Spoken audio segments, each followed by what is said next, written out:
ইবলিস তার সিংহাসন গেড়েছে সাগরের উপরে। ইবলিসের সিংহাসন কিসের উপরে? বিশাল বড় সাগর আর মহাসাগরের উপরে ইবলিস শয়তান তার সিংহাসন নিয়ে বসা। প্রতিদিন সকালবেলায় শয়তানগুলোরে মানব রাজ্যে পাঠিয়ে দেয়, যা তোরা মানব রাজ্যে চলে যা, যে মানুষকে ওয়াসওয়াসা দেয়, ওয়াসওয়াসা দিয়ে খারাপ কাজ করা। সারাদিন খারাপ কাজ করার পরে কি কি ওয়াসওয়াসা দিল, কি কি খারাপ কাজ মানুষের মধ্যে ঘটালো, সন্ধ্যাবেলায় সব শয়তানে সেই ইবলিসকে বয়ান শোনায়। সন্ধ্যাবেলায় শয়তানগুলো এসে বলে, আমি এক লোককে দিয়ে মিথ্যা কথা বলিয়েছি। আরেক শয়তান বলে, আমি নামাজ কাজা করিয়েছি এক আল্লাহর বান্দাকে দিয়ে। আরেকজন বলে, আমি ওজনে কম দিয়েছি। আরেকজন বলে, আমি সুদের ব্যবসার মধ্যে টাকা লাগানোর ব্যবস্থা করে দিয়েছি। এক একজন এক একটা ওয়াসওয়াসা দিয়ে আল্লাহর মুমিন বান্দাদেরকে ধোঁকা দিয়েছে। এগুলোর ফিরিস্তি এসে সব শয়তানেরা ইবলিসকে শোনায়, কিন্তু কোনো কথাতে ইবলিসের মন ভরে না। কোন শয়তান এসে বলে, আমি তো এমন মদের আড্ডাখানায় নিয়ে গেছি আল্লাহর বান্দাদেরকে, এগুলো নামাজই পড়ে নাই, খালি মদ খেয়েছে। আবার কিছু শয়তান এসে বলে, আমি ক্যাসিনোতে নিয়ে গেছি, ওখানে খালি জুয়া খেলছে। আবার কিছু শয়তান এসে বলে, আমি বাজারের মধ্যে ফরমালিনের এই ওয়াসওয়াসা ঢুকাই দিছি। একটার পর একটা শয়তানি ফিরিস্তি তারা ইবলিসকে শোনায়, কিন্তু কোনো কাজে ইবলিসের মন ভরাতে পারে না। একজন এসে বলে, আনা মা তারাকতুহু বাইনার রাজুলি ওয়া ইমরাআতি হাত্তা ফাররাকতু, আমি একজন ইমানদার নারী পুরুষের মধ্যে ঝগড়া লাগাইয়া ওই ঝগড়া বাড়াতে তালাক পর্যন্ত নিয়ে গেছে। নাউজুবিল্লাহ পড়বেন না? শয়তান এবার তার উপর খুশি হয়ে যায়। সব শয়তানগুলোকে ঠেলে ইবলিস এই শয়তানকে কাঁধে তুলে নাচতে শুরু করে দেয়।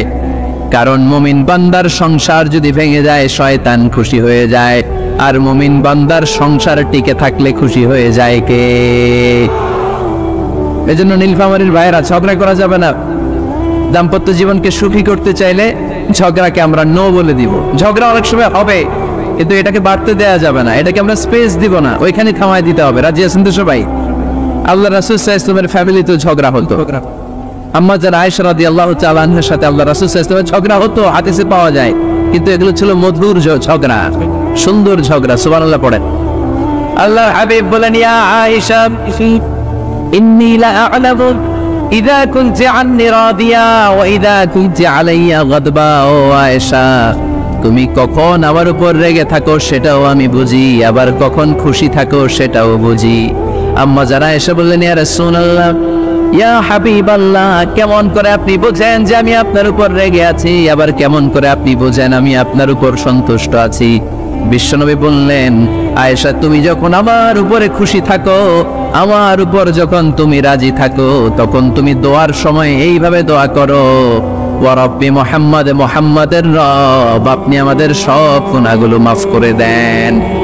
আর যখন তুমি আমার উপর রেগে থাকো, তখন তুমি আমার নামটা মুখ দিয়ে উচ্চারণ করো না। আয়েশা, তখন তুমি দোয়ার সময় বলতে থাকো, ওয়া রাব্বি ইব্রাহিম, ইব্রাহিমের রব, আপনি আমাদের সব গুনাহগুলো মাফ করে দেন।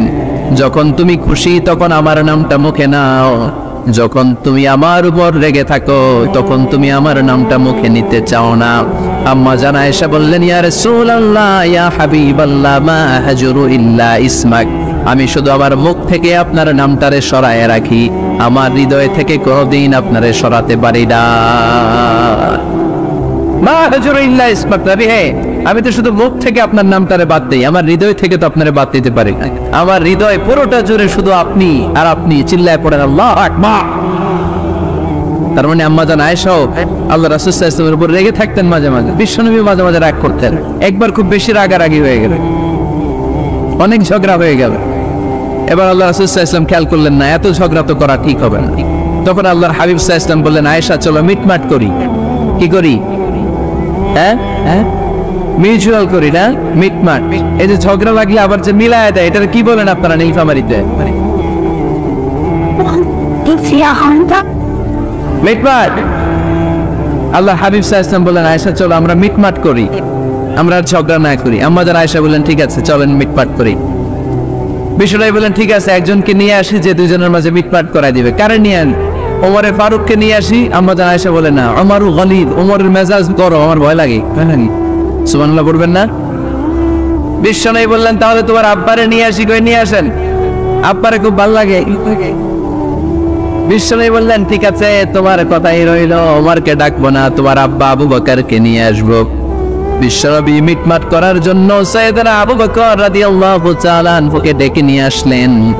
সাইয়েদনা আবু বকর রাদিয়াল্লাহু তাআলা আনহু ঘরে ঢুকলেন। বিশ্বনবী বললেন, আয়েশা, আমার আর তোমার মাঝে কি নিয়ে ঝগড়া হয়েছে, কথাটা কি তুমি বলবা নাকি আমি বলবো? আম্মা জান আয়েশা বলেন, আপনি বলেন, তুমি মিথ্যা বললেন না, যা ঘটছে ওইটাই বললেন। ওলা তাকুলিল্লাহ হাক্কান, যেটা সত্য ওইটাই বলবে, অন্য কিছু বলবেন না। আবু বকর রাদিয়াল্লাহু তাআলা তো শুনে রেগে মেগে আগুন, কি এত বড় সাহস, বিশ্বনবীর সামনে দাঁড়িয়ে তুমি এভাবে কথা বলো, এই আদব শিক্ষা দিয়েছি তোমাকে আমি। রেগে গেলেন। বিশ্বনবী কি সত্য ছাড়া মিথ্যা কিছু বলবেন? রেগে মেগে চিৎকার করে মেয়ের গালের মধ্যে দিলেন এক চপেট আঘাত, এক থাপ্পড় খেয়ে আম্মা জান আয়েশা উল্টায় পড়লেন। আবার মারার জন্য সাইয়েদনা আবু বকর রাগে গড়গড় করছিলেন, মেয়েরে আবার মারার জন্য উদ্যত হলেন। বিশ্বনবী অবস্থা ভয়ঙ্কর দেখে সাইয়েদনা আবু বকরের সামনে দুই হাত মেলে এইভাবে দাঁড়িয়ে গেলেন। বিশ্বনবীকে যখন আবু বকর রাদিয়াল্লাহু তাআলা আনহু দাঁড়াতে দেখলেন, সাইয়েদনা আবু বকর মুহূর্তের মধ্যে থেমে গেলেন। সুবহানাল্লাহ পড়েন। সাইয়েদনা আবু বকর রাদিয়াল্লাহু তাআলা আনহু ঘর থেকে বের হয়ে গেলেন। এবার বিশ্বনবী আম্মা জান আয়েশার কাছে যেয়ে বলেন, ও আয়েশা, দেখো আমি তোমার মাইট থেকে বাঁচাইলাম, আমি না থাকলে তোমার বাবা তোমার আসে শেষ করে ফেলতো, ঠিক কি না? আমি বাঁচাইছি তোমারে। ইয়া আয়েশা কাইফা রাআইতিনি আনখুস্তুকি মিনার রাজুল, দেখছো আয়েশা কেমনে বাঁচাইলাম তোমারে? আজকে আমি না থাকলে এমন পিটতে দিতে তোমার বাবা একেবারে খবর হয়ে যায়। আম্মা জান আয়েশা লজ্জায় পড়ে গেলেন, হেসে দিলেন। বিশ্বনবীও হেসে দিলেন। সুবহানাল্লাহ পড়েন। দুইজনের এই হাসির আওয়াজ ঘরের বাইরে থেকে সাইয়েদনা আবু বকর শুনতে পেলেন। উনি শুনে তো অবাক, কিরে এতক্ষণ তৃতীয় বিশ্বযুদ্ধ, এখন আবার আসে। ঘরে ঢুকলেন। ঘরে ঢুকার পরে আবু বকর রাদিয়াল্লাহু তাআলা আনহু বিশ্বনবীর বলেন, ইয়া রাসূলুল্লাহ, আশরিকানি ফি সিলবিকুমা কামা আশরাকতুমানি ফি হারবিকুমা। হে আল্লাহর রাসূল, আপনারা ঝগড়া লাগলে, আপনারা দুইজন ঝগড়া লাগলে মিটমাট করার জন্য আমারে যেমনি ডাকেন, আপনারা যখন সুখ আনন্দ আর হাসাহাসিতে ব্যস্ত থাকেন, ওই হাসির সময়গুলোতে শেয়ার করার জন্য তখনও আমার একটু ডাইকেন। পড়েন সুবহানাল্লাহ। ও নবী, শুধু ঝগড়ার সময় ডাইকেন না, শুধু মিলায় দেওয়ার জন্য ডাকবেন না। আপনাদের মধ্যে যখন সুখকর আনন্দময় হাসাহাসির মুহূর্তগুলো কাটে, ওই মুহূর্তগুলোতেও আমাকে এনে আপনারা শেয়ার করে দিয়েন। পড়েন সুবহানাল্লাহ। মুসনাদে আহমদ ইবনে হাম্বলের হাদিস। এই হাদিস প্রমাণ করে আল্লাহ রাসূল সাল্লাল্লাহু আলাইহি ওয়াসাল্লামের বড় ঝগড়া হতো স্ত্রীদের সাথে, তবে মধুর ঝগড়া, শিক্ষণীয় ঝগড়া। আওয়াজ করে বলতে হবে, ঠিক কি না? এজন্য ঝগড়া হবে, কিন্তু ঝগড়াকে বাড়তে দেয়া যাবে। তাহলে দাম্পত্য জীবন সুখময় করতে চাইলে 1 নম্বরে স্যাক্রিফাইস, 2 নম্বরে ঝগড়াকে আমরা কি বলে দিছি আজকে? বলে গেছি ঝগড়াকে কি বলবো? নো। তাসলিমা নামে একটি মেয়ে হারিয়ে গেছে। ওসি সাহেব বলেছেন পিছনে পুলিশের কাছে যদি পাঠিয়ে দিতে পারেন ভালো হয়। ছোট্ট মেয়ে দেখলে জিজ্ঞেস করবেন তোমার নাম কি, যদি বলে তাসলিমা, 6 বছর বয়স, ওকে পাঠিয়ে দিবেন। 3 নাম্বার, দাম্পত্য জীবন সুখময় করতে চাইলে দাম্পত্য জীবনের কোনো গোপন কথা কারোর সাথে শেয়ার করা যাবে না। এটা কবিরা গুনাহ, এটাকে হারাম বলে ঘোষণা দিয়েছে কে? এটাকে বিষ্ণু বলেছেন আযমুল আমানা। স্বামী স্ত্রীর মধ্যে যে অন্তরঙ্গ মুহূর্ত কাটে, এই মুহূর্তগুলোর কথা কারোর সাথে শেয়ার করা যাবে? নীলফামারীর যুবক ভাইরা চিল্লায় বলে, এগুলো শেয়ার করা যাবে? বিষ্ণু বললেন খবরদার, এটা আযমুল আমানা। স্বামীর সবকিছু স্ত্রীর কাছে আমানত, স্ত্রীর সবকিছু স্বামীর কাছে আমানত। আবার বিষ্ণু বলেছেন, যারা স্বামী স্ত্রীর গোপন দাম্পত্য জীবনের কথা অন্যের কাছে শেয়ার করে দেয়, তারা হলো আশারুন নাস, পৃথিবীর মধ্যে সবচাইতে নিকৃষ্ট মানুষ। এরা নিকৃষ্ট, এদের চাইতে নিকৃষ্ট কেউ হতে পারে না। উলাইকা কাল আনআম বাল হুম আদাল। এরা পশুর চাইতেও নিকৃষ্ট, যারা স্বামী স্ত্রীর প্রাইভেট কথা, পার্সোনাল কথা মানুষের কাছে বলে বেড়ায়। আর সিবাহু হারাম, এই গোপনীয় সব কথাগুলোকে অন্যের কাছে প্রকাশ করা হারাম করেছে কে? চিল্লায় বলতে হবে কে? তাহলে খবরদার, নিজেদের দাম্পত্য জীবনের কোনো কিছু অন্যের সাথে শেয়ার করবেন। আমাদের বোনরা অনেক সময় একসাথে বসলে পেটের কথা, পিঠের কথা সব বলে ফেলায়, আছে না নাই? না বোনেরা, সব শেয়ার করলেও আপনাদের দাম্পত্য জীবনের কোনো কথা কখনো কারোর সাথে শেয়ার করতে পারবেন না। 4 নম্বর ফর্মুলা হচ্ছে অহেতুক সন্দেহ পরিহার করতে হবে। অনেক স্ত্রী আছে স্বামীরে খালি সন্দেহ করে, আছে না নাই? নীলফামারীতে এই সমস্যা নাই, আছে? এই যে ভুক্তভোগী পাওয়া গেছে, আছে না নাই? আছে। খালি সন্দেহ করে, এই তুমি ওদিকে তাকালে কেন, ওই বেটির দিকে তাকাইলা কেন, এই তোমার মোবাইল দাও, কারে ফোন দিলা দেখি, এই ফেসবুকের পাসওয়ার্ড দাও দেখি কি করছে, দেখি মেসেঞ্জারে কার সাথে চ্যাটিং করছে, আছে না নাই? এই যে অহেতুক সন্দেহ আপনার ফ্যামিলিটারে জাহান্নামের টুকরা বানায় দিন। আবার অনেক স্বামী আছে স্ত্রীকে খালি সন্দেহ করে, এদিকে তাকালে সন্দেহ করে, ওদিকে তাকালে সন্দেহ করে, বাসায় থাকলেও সন্দেহ, বাইরে গেলেও সন্দেহ, এরকম আছে না নাই? না, অহেতুক সন্দেহ এটা পরিহার করবেন। এই সন্দেহ খুব খারাপ জিনিস। আমি ব্যক্তিগতভাবে অনেক কেস এরকম হ্যান্ডেল করেছি, এসে বলে হুজুর খালি সন্দেহ করে, এটা একটা রোগ। এটা কি আপনার ফ্যামিলিটারে শেষ করেছে। এজন্য অহেতুক সন্দেহ পরিহার করবেন। হ্যাঁ, সত্যি যদি পরকীয়ার কোনো ঘটনা ঘটে থাকে ওটা নিয়ে বসেন, ফেস টু ফেস কথা বলেন, ফ্যামিলি মিটিং করেন, সরাসরি সেটেল করার চেষ্টা করেন। কিন্তু অহেতুক সন্দেহ একটা রোগ, এই রোগ থেকে আল্লাহ তুমি দাম্পত্য জীবনকে বাঁচাও। আমরা আওয়াজ করে পড়বো আমিন। 5 নাম্বার, স্বামী স্ত্রী একে অপরকে আল্লাহর বিধান স্মরণ করায় দিবে। স্বামী যদি ফজরের সময় ঘুমায় থাকে, স্ত্রী ডেকে দেওয়ার দরকার আছে না নাই? আবার স্ত্রী যদি ঘুমায় থাকে, স্বামীর ডেকে দেওয়ার দরকার আছে না নাই? কোন স্বামী যাবে জান্নাতে, তার স্ত্রী যাবে জাহান্নামে, আবার স্ত্রী হবে জান্নাতি, স্বামী যাবে জাহান্নামে। এরকম আমরা চাই নাকি? আমরা যখন জান্নাতে যাব, আমার স্ত্রীর হাত ধরে একসাথে জান্নাতে ঢুকতে চাই, ঠিক কিনা? আবার আমার স্ত্রী যখন জান্নাতে যাবে, সে একা ঢুকতে পছন্দ করবে? এজন্য আমরা দুনিয়াতে যেমনি এক ছাদের নিচে, এক জায়গায়, এক বাড়িতে, জান্নাতেও আমরা এক বাড়িতে থাকতে চাই। আওয়াজ করে বলতে হবে, ঠিক কিনা? এজন্য গবেষকরা বলেছে স্বামী স্ত্রীর ভালোবাসাটাকে তারা বলে লাভ পিরামিড। কি পিরামিড? লাভ পিরামিড। এই ত্রিভুজ আকৃতি, কিরে ভাই? আচ্ছা, লাভ পিরামিড, ত্রিভুজ আকৃতি, ট্রায়াঙ্গেল। আপনারা ত্রিভুজ চিনেন? কথা কয় না। ত্রিভুজের কয় কোণা? 3 কোণা। এই যে এরকম, তাই না?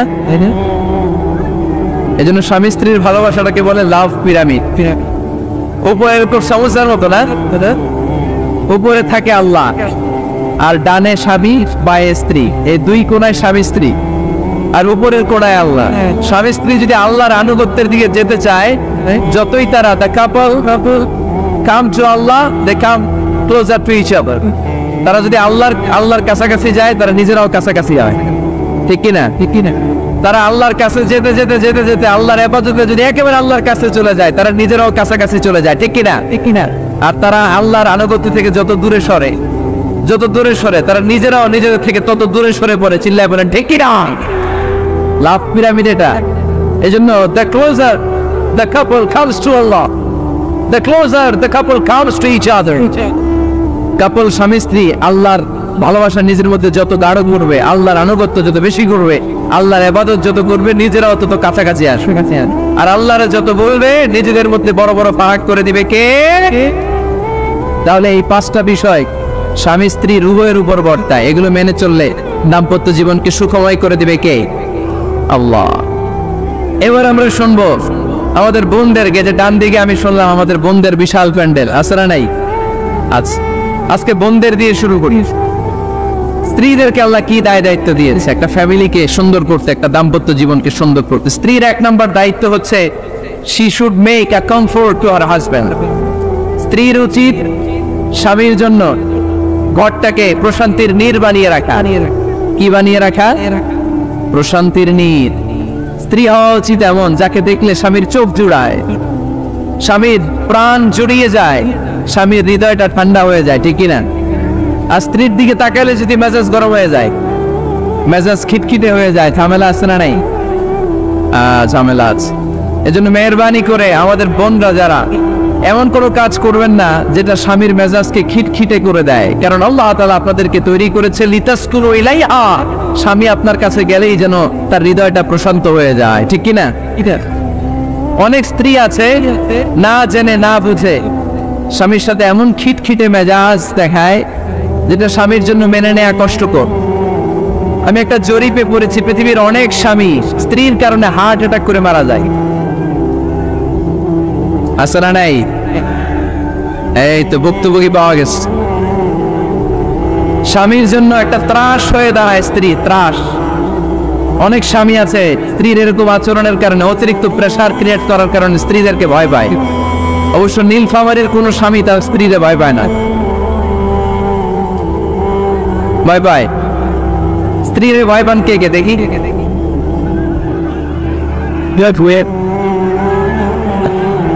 ভয় পান আপনারা? ভয় পান? হ্যাঁ, এক অফিসের বড় সাহেব তার স্ত্রীরে খুব ভয় পায়, প্রচন্ড ভয় পায়। তো সে মনে মনে ভাবলো, দেখি আমার অফিসের যারা স্টাফ আছে, ম্যানেজাররা আছে, এরা কতটুকু ভয় পায়, এরা ভয় পায় কিনা। তো একদিন সকালবেলা অফিসের সব স্টাফ গুলোর একসাথে দাঁড় করে বলতেছে, এই আপনারা যারা যারা আপনাদের স্ত্রীদেরকে ভয় পান তারা ডান দিকে যান, আর যারা স্ত্রীকে ভয় পান না এরা বাম দিকে যান। অফিসের সব কর্মচারী ডান দিকে চলে গেছে, সবাই ভয় পায়, একজন শুধু বাম দিকে। বাম দিকে কয়জন ভয় পায় না, আর যারা ভয় পায় এরা ডান দিকে, ডান দিকে সবাই। তো বড় সাহেব ভাবছে, আলহামদুলিল্লাহ আমার অফিসে একজন হইলেও বীর পুরুষ আছে।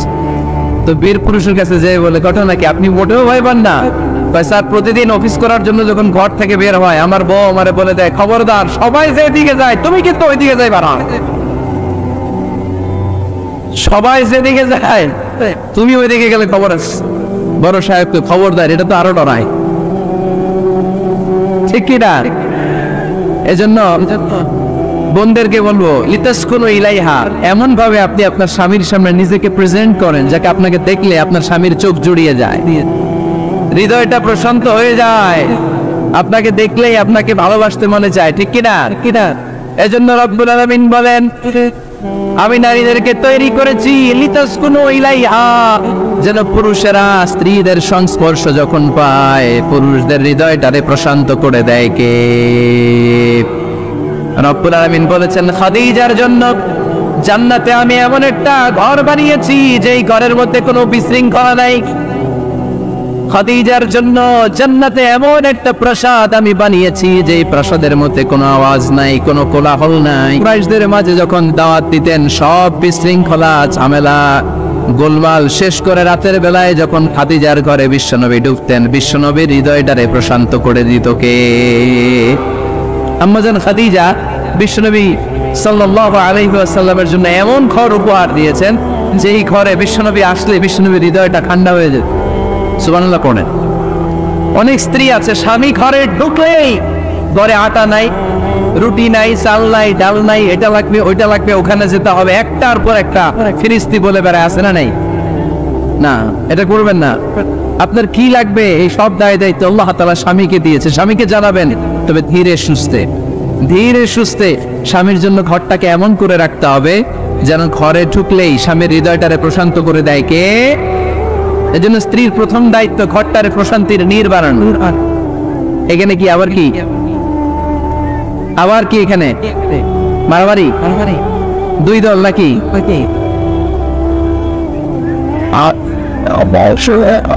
আপনাদের মনোযোগ আসছে না গেছে? কষ্ট হচ্ছে? হ্যাঁ, অনেক রাত হয়ে গেছে তো, প্রায় 10:30। হ্যাঁ, তাকবীর পড়েন, লিল্লাহে তাকবীর। তো কিছু লোক ওঠা বসা শুরু করলেন কেন? হ্যাঁ, 1 নাম্বার 2 নাম্বার 3 নাম্বার নাই তো আবার? হ্যাঁ, 1 নাম্বার নাকি পেশাব করা, 2 নাম্বার নাকি টয়লেটে যাওয়া, 3 নাম্বার নাকি এইটা। বিড়ি খান আপনারা? বিড়ি আর সিগারেটের সাথে মুসলমানের সম্পর্ক আছে না।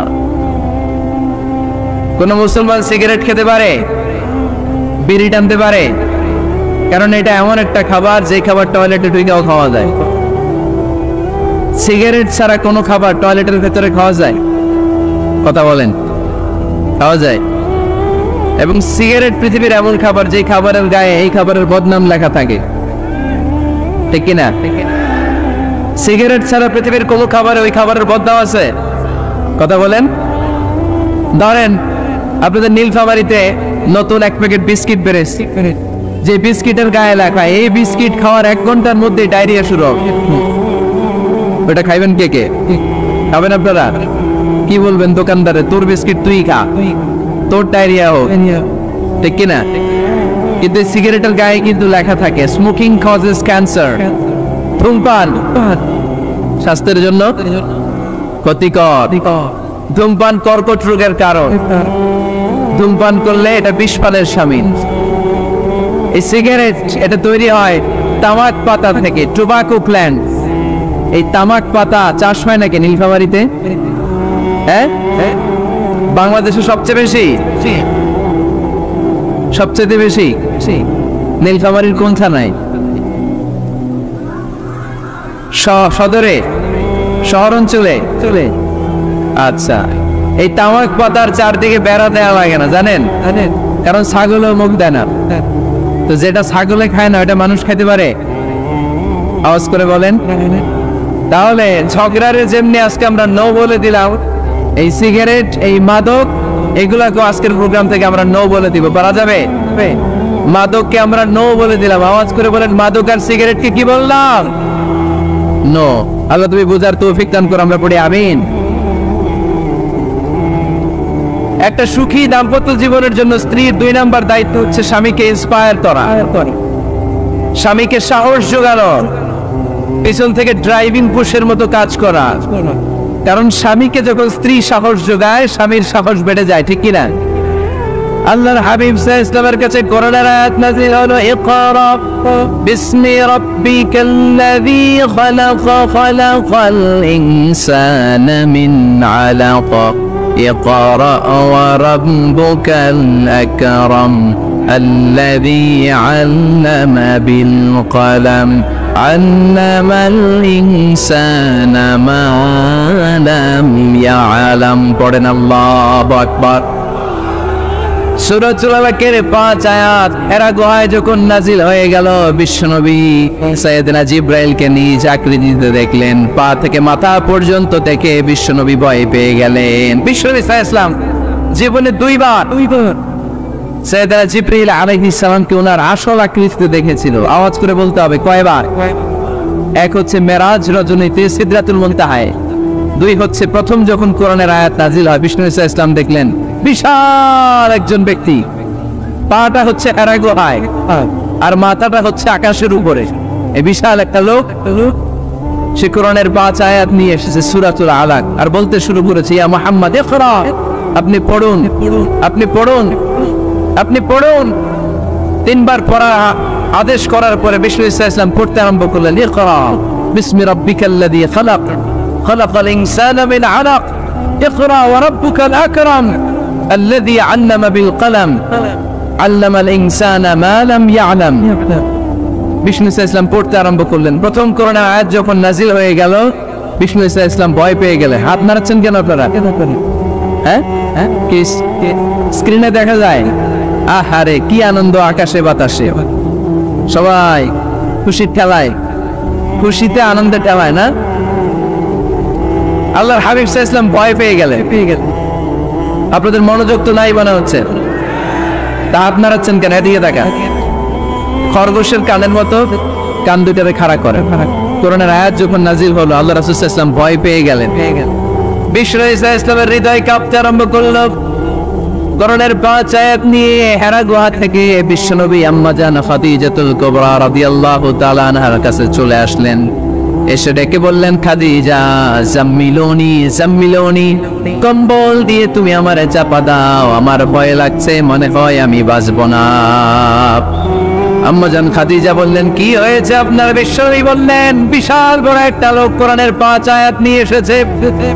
ওই লোকের পা হেরা গুহার মধ্যে, মাথাটা আকাশের উপরে, এত বিশাল সত্তা, বিশাল কোন মানুষ জীবনে আমি দেখি নাই। এসে সে পরিচয় দিয়েছে সে নাকি জিবরাইল ফেরেশতা। বিশ্বনবী বললেন, মনে হয় আমি বাঁচবো না, আমার জ্বর চলে এসেছে, আমার হৃদয়ের মধ্যে কাঁপুনি শুরু হয়েছে, তুমি আমারে কম্বল দিয়ে চাপা দাও। আম্মা জান খাদিজা বললেন, ও নবী ভয় পাবেন না, আমার আল্লাহ কোনদিন আপনারে অপমান করবেন না। সুবহানাল্লাহ পড়েন। ওয়াল্লাহি ওয়াল্লাহি লা ইউখজিকাল্লাহু আবাদা। নবী গো, আল্লাহ আপনার অপমান করবেন না, কারণ আপনার মধ্যে এমন এমন ভালো ভালো গুণ আছে, এই গুণাবলীগুলি যে মানুষের মধ্যে থাকে তাকে আমার রব কোনদিন অপমান করতে পারে না। চিল্লায় বলেন ঠিক কি না? নবী, ইন্নাকা লা তাসিলুর রাহিমা, আপনি আত্মীয়তার সম্পর্ক বজায় রাখেন। ও নবী, তাসদুকুল হাদিসা, সব সময় আপনি সত্য কথা বলেন। ওয়া তাহমিলুল কাল্লা, আপনি মানুষের বোঝা টেনে দেন। ওয়া তাকসিবুল মা'দুমা, যার উপার্জন করার কেউ নাই, নিজে গায়ে খেটে আপনি তারে উপার্জন করে দেন। ওয়া তুআইনু আলা নাওয়াইবিল হক, সত্য যেখানে বিপন্ন সেখানে আপনি সাহসী সৈনিকের মতো দাঁড়িয়ে যান। সুবহানাল্লাহ। রব্বুল আলামিন বলেন, উন্না লিবাসুল লাকুম ওয়া আনতুম লিবাসুল লাহুন। ও নারীরা, তোমরা তোমাদের স্বামীদের পোশাক, আর তোমাদের স্বামীরা হলো তোমাদের পোশাক। পোশাক যেমনি লজ্জাস্থানকে ঢেকে রাখে, ঈমান ইজ্জতের হেফাজত করে, আব্রু ঢেকে রাখে, তেমনি স্বামী তার স্ত্রীর চরিত্রের হেফাজত করে, স্ত্রী তার স্বামীর চরিত্রের হেফাজত করে। পোশাক যেমনি সুন্দর, স্ত্রীর চোখে স্বামী সুন্দর, স্বামীর চোখে স্ত্রী সুন্দর। পোশাক যেমনি মানুষকে আরাম দেয়, প্রশান্ত করে দেয়, স্বামী আর স্ত্রী একে অপরের সংস্পর্শ পেলে তাদের হৃদয়টাও প্রশান্ত হয়ে যায়, ঠিক কিনা? এজন্য আল্লাহ তাআলা পোশাকের সাথে তুলনা করেছেন। পোশাক একে অপরের পোশাক, পোশাক চামড়ার সাথে লেগে থাকে না, আলাদা থাকে। কি থাকে? তার মানে স্বামী স্ত্রী সম্পর্কটা এরকম মিলেমিশে ভালোবেসে একাকার, ঠিক কিনা? আর নিসাউ শাকাইকুর রিজাল, নারীরা পুরুষদের কাউন্টার পার্ট। নারী হচ্ছে পুরুষের সহযোগী। এই পৃথিবীর এই সভ্যতা, এই সিভিলাইজেশন, এই উন্নয়ন, এই ডেভেলপমেন্ট, এটা শুধু পুরুষরা করে নাই। এই উন্নয়নের অংশীদারিত্বে আমাদের বোনদের, নারীদেরও হাত আছে না নাই? এজন্য কাজী নজরুল বলেছেন, এই বিশ্বে যা কিছু সুন্দর চিরকল্যাণকর, অর্ধেক তার করিয়াছে নারী, অর্ধেক তার নর। চিল্লায় বলেন ঠিক কিনা? এজন্য এই মহাবিশ্বের এই সভ্যতায় আপনাদের যেমনি অবদান, আমাদের বোনদের অবদান আছে না নাই? স্বামী স্ত্রী এই দুজন মিলে এই বিশ্ব সভ্যতা তৈরি হয়েছে। এজন্য দুজনের মধ্যে সম্পর্ক হবে পোশাকের মতো। পোশাক যেমনি দেহের সাথে লেগে থাকে, স্বামী স্ত্রীর মধ্যে এরকম সুসম্পর্কের দরকার আছে না নাই? আচ্ছা, আজকে আমরা জানার চেষ্টা করব কি করে স্বামী আর স্ত্রীর মধ্যে এই সুসম্পর্ক বাড়ানো যায়, ইনক্রিজ করা যায়। কি করে আমাদের মধ্যে মারামারি, কাটাকাটি, ঝগড়া, ডিভোর্স এই রেটটা কমানো যায়, এ ব্যাপারে আমাদের জানার দরকার আছে না নাই? ইসলামী শরিয়া স্বামী স্ত্রী প্রত্যেককে ইন্ডিভিজুয়ালি আলাদা আলাদা কিছু দায়িত্ব দিয়েছে। স্বামীকে কিছু দায়িত্ব দিয়েছে, আবার স্ত্রীকে কিছু দায়িত্ব দিয়েছে, আবার উভয়কে কিছু দায়িত্ব দিয়েছে। আমরা শুরুতে স্বামী স্ত্রীর উভয়কে আল্লাহ তাআলা কি দায়িত্ব দিয়েছে এটা জানবো। তারপরে স্ত্রীদেরকে আল্লাহ তাআলা কি দায়িত্ব দিয়েছেন সেটা জানবো। সবশেষে স্বামীদেরকে আল্লাহ তাআলা কি দায়িত্ব দিয়েছে সেটা জানবো। এই দায়িত্বগুলো পালন করার মধ্য দিয়ে দাম্পত্য জীবনকে সুখময় করে দিবে কে? আল্লাহ। শুরুতে আমরা জানবো দ্য কালেকটিভ রেসপন্সিবিলিটি, যৌথ দায় দায়িত্ব কি আছে স্বামী আর স্ত্রীর, কেমন করে দাম্পত্য জীবনকে সুখময়, শান্তিময় করতে হয়। একটা দাম্পত্য জীবন কলহমুক্ত করতে চাইলে, সুখময় করতে চাইলে সর্বপ্রথম স্বামী স্ত্রীর যেটা খেয়াল রাখতে হবে সেটা হচ্ছে স্বামী স্ত্রীর উভয়ের স্যাক্রিফাইসের মানসিকতা থাকা লাগবে। স্যাক্রিফাইস, আওয়াজ করে আমার সাথে সাথে বলেন স্যাক্রিফাইস। এই স্যাক্রিফাইস ছাড়া দাম্পত্য জীবন টিকবে? দুইজনেই যদি ঝগড়া করে, দুইজনেই যদি রেগে যায়, ঝামেলা আসরা নেই। স্বামী রেগে গেলে স্ত্রীকে থেমে যেতে হয়, আবার স্ত্রী রেগে গেলে স্বামীকে থেমে যেতে হয়। স্বামীও যদি রেগে যায়, স্ত্রীও যদি রেগে যায়, তাহলে তৃতীয় বিশ্বযুদ্ধ বেঁধে যাবে, ঠিক কিনা? এই জন্য রেগে গেলেন তো হেরে গেলেন, রাগা যাবে না। স্বামী যদি রেগে যায়, স্ত্রী থেমে যেতে হবে। স্ত্রী যদি রেগে যায়, স্বামী থেমে যেতে হবে।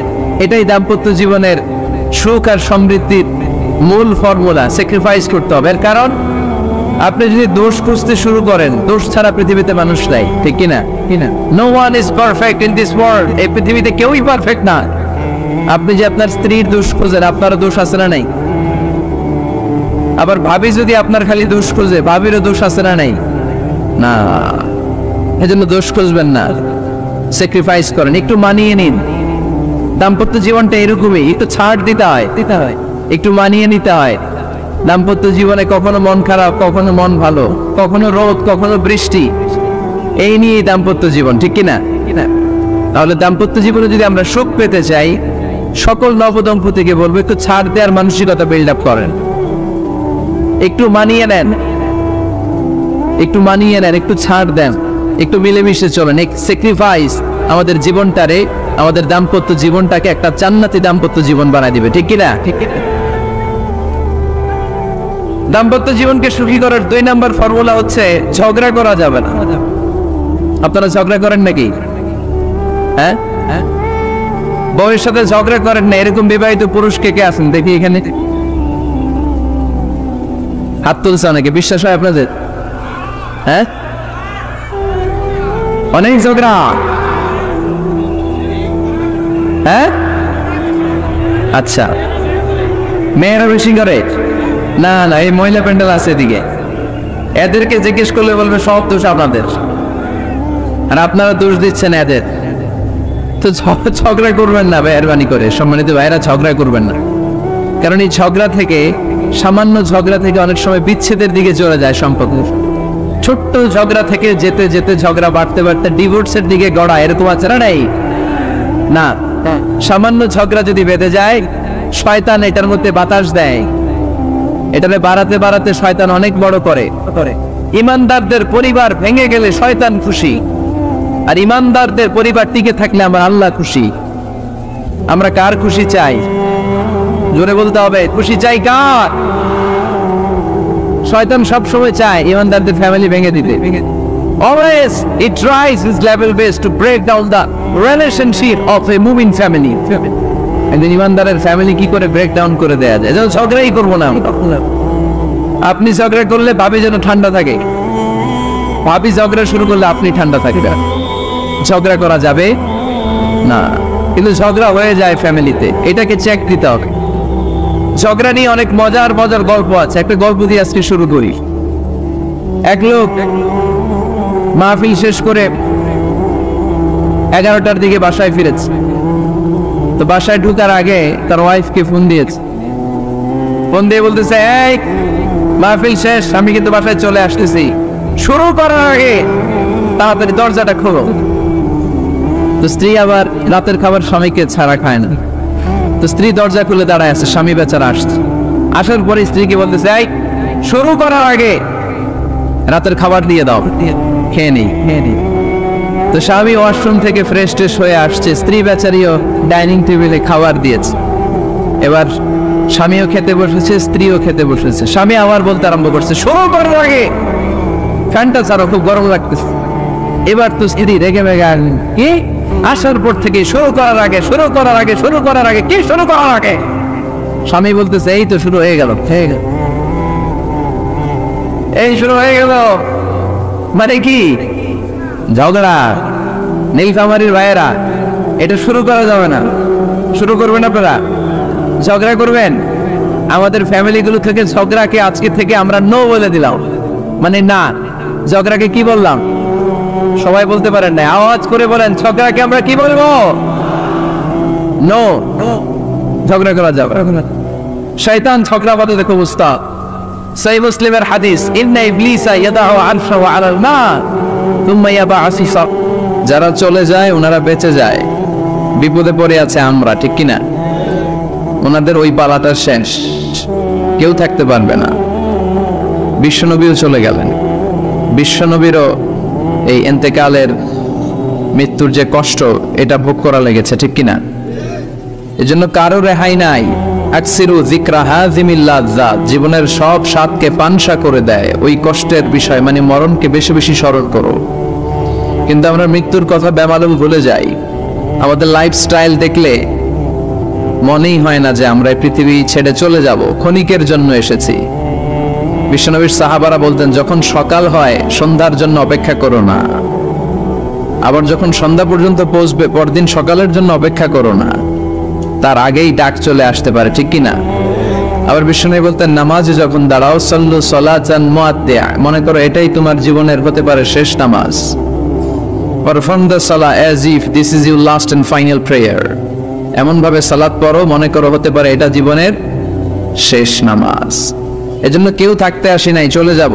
আমার নানা ভাই যেমনি চলে গেলেন আমরাও চলে যাব, ঠিক কিনা? শুয়ে আছেন আমাদের পাশেই, আমরা দোয়া করি আল্লাহ তাআলা ওনার কবরটাকে তুমি জান্নাতুল ফেরদাউসের বাগান বানাও, ওনার কবরের সাথে জান্নাতের একটা কানেকশন তৈরি করে দাও। আমার নানা ভাইয়ের যে স্বপ্নগুলো ছিল, যে অসমাপ্ত কাজগুলো ছিল, এগুলো যেন বর্তমান পীর সাহেব গোলাম পরোয়ার সাইদি আরাফাত উনি আপনাদের সবাইকে একসাথে নিয়ে অসমাপ্ত কাজগুলো যেন সমাপ্ত করতে পারে, আমরা দোয়া করি। আমরা আওয়াজ করে পড়ি আমিন। আজকের প্রোগ্রামের সভাপতিত্ব করছেন মাওলানা গোলাম পরোয়ার সাইদি আরাফাত, পীর সাহেব আড়াইবাড়ি দরবার শরীফ, কুমিল্লা। আল্লাহ পাক ওনার যোগ্যতাকে আরো বাড়িয়ে দিক।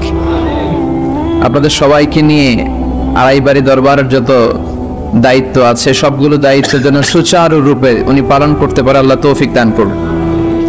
আমার আগে কথা বলেছেন হযরত মাওলানা আল্লামা সাদিকুর রহমান আজহারি সাহেব, এর আগে কথা বলেছেন আমার আরেক নানা ভাই গোলাম সরোয়ার সাইদি পীর সাহেব। দরবারের অনেক বড় বড় ওলামায়ে কেরাম আজকে কথা রেখেছে, যারাই কথা রেখেছে নিশ্চয়ই কোরআন থেকে কথা বলেছে। সবগুলো কথা যেন আমরা আমল করতে পারি, আল্লাহ তুমি তৌফিক দাও।